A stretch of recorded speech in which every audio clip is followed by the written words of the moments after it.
that's really quite striking how quickly so many companies, which often, pretend that they want the state to stay away in bad times, they then ask for the state to come in. And of course, the state should come in and help companies of all sizes.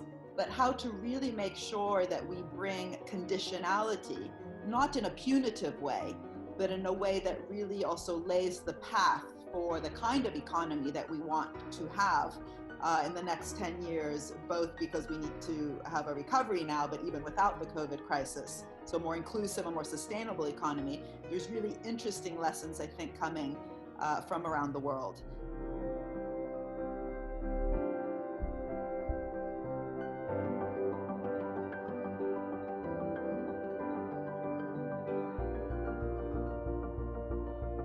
And my recommendation to governments is you have, for once, the upper hand.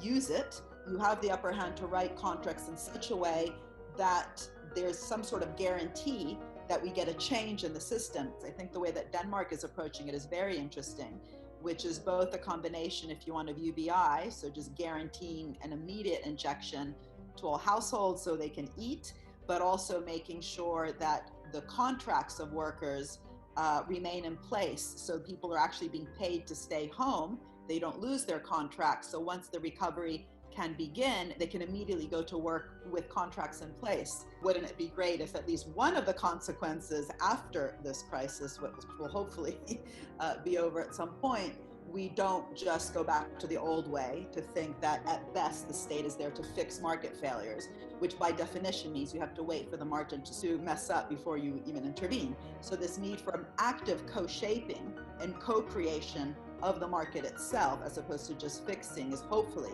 one of the way also that economists will better understand the role of policy.